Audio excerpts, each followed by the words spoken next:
Saudara sekalian, di dalam Mazmur 46 ayat 10 berkata, "Diamlah dan ketahuilah bahwa Akulah Allah. Aku ditinggikan di antara bangsa-bangsa, ditinggikan di bumi." Diamlah. Saudara, di dalam ajaran saudara kita Muslim ada yang disebut iktikaf. Apa itu iktikaf, saudara?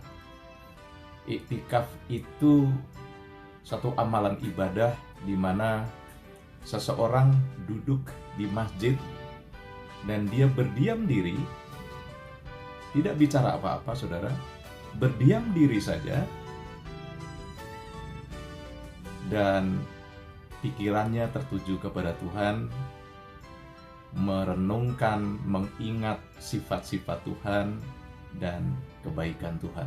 Kira-kira begitu, saudara. Itu namanya iktikaf dalam pemahaman saudara kita Muslim.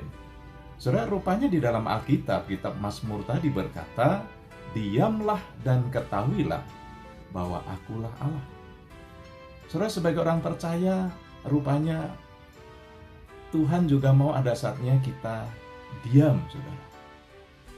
Diam dari bicara yang kurang bermanfaat. Diam dari status-status di media sosial kita, ya. Mungkin dari status yang provokatif, status yang tidak berguna. Ya, ini zamannya media sosial, tidak ada yang salah. Pada saatnya kita berdiam.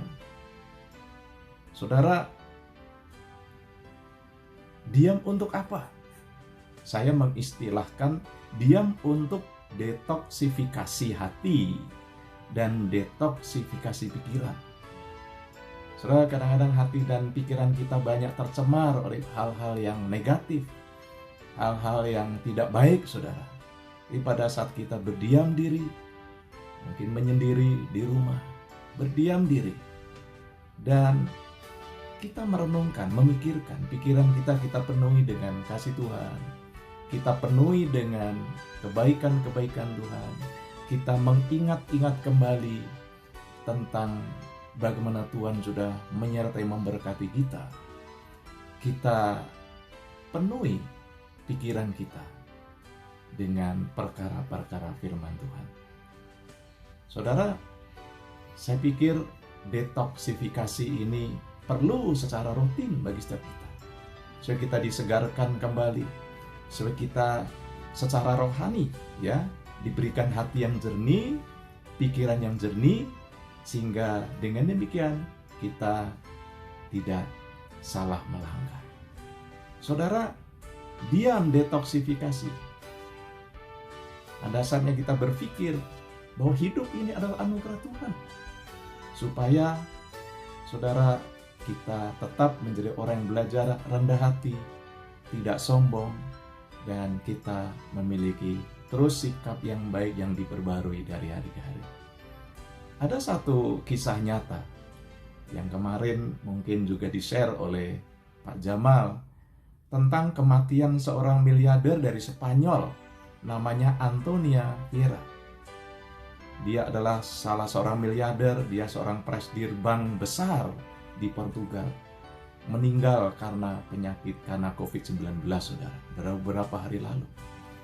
Dan anaknya menceritakan, bersaksi bahwa bapaknya ketika saat menjelang meninggal, dia seperti lehernya tercekik dan tidak bisa bernafas.